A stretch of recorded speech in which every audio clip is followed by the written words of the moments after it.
छत्रपती संभाजीनगरमध्ये आज तिरंगा रॅलीचं आयोजन करण्यात आले। मुख्यमंत्री फडणवीस यांच्या उपस्थितीत ही रॅली निघणार आहे। तिरंगा रॅलीच्या पार्श्वभूमीवर मोठा पोलीस बंदोबस्त पाहायला मिळतोय। याचाच आढावा घेतलाय लोकशाही मराठीचे प्रतिनिधी सचिन बडे यांनी। पाहूया।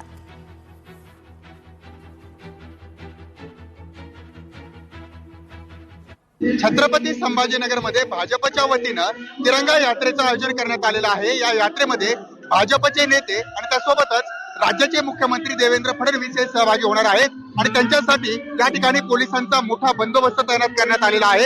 या ठिकाणी महाराष्ट्र पोलीस असतील, महानगरपालिकेचे सुरक्षा रक्षक म्हणजेच सेवानिवृत्त सैनिक या ठिकाणी आहेत, तर दुसरीकडे पोलिसांचा मोठा फौजफाटा या ठिकाणी पाहायला मिळतोय। या चौकातून या यात्रेला सुरुवात होणार आहे। मोठी संख्या जी आहे ती यामध्ये यात्रेमध्ये सहभागी होणार आहे। सद्यस्थितीला नागरिक या ठिकाणी जमा व्हायला सुरुवात झालेली आहे।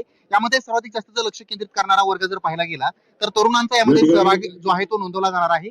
तर दुसरीकडे भाजपचे नेते गिरीश महाजन असतील, त्यासोबतच अतुल सावे आहेत, हे देखील या ठिकाणी दाखल झालेले आहेत आणि या फुले चौकातून संभाजी पेठ चौकापासून या ठिकाणी या यात्रेला सुरुवात होणार आहे। सर्वांचं लक्ष वेधून घेणारी ही यात्रा म्हणावी लागणार आहे। फुले चौकातून ही यात्रा सुरुवात होईल आणि क्रांती चौक या ठिकाणी ही यात्रा समाप्त होणार आहे। आणि या यात्रेच्या सुरुवातीला या ठिकाणी जर आपण पाहिलं तर पोलिसांचा मोठा बंदोबस्त तैनात करण्यात आलेला आहे आणि छत्रपती संभाजीनगरमध्ये सर्वाधिक जास्त लक्ष केंद्रित करणारी यात्रा म्हणून याला ओळखलं जाते। त्यामुळे एकीकडे आम्ही ही यात्रा फक्त कुठेतरी आमच्या मनामध्ये जी काही देशभक्ती आहे, देशसेवा आहे ती दाखवण्यासाठी करतो असं म्हणतात। तर दुसरीकडे या यात्रेमध्ये मुख्यमंत्री सहभागी होतात, त्यामुळे पोलिसांचा मोठा बंदोबस्त देखील तैनात करण्यात आला आहे। सचिन बडे, लोकशाही मराठी, छत्रपती संभाजीनगर। लोकशाही मराठी ऐका, पहा, जागरूक रहा।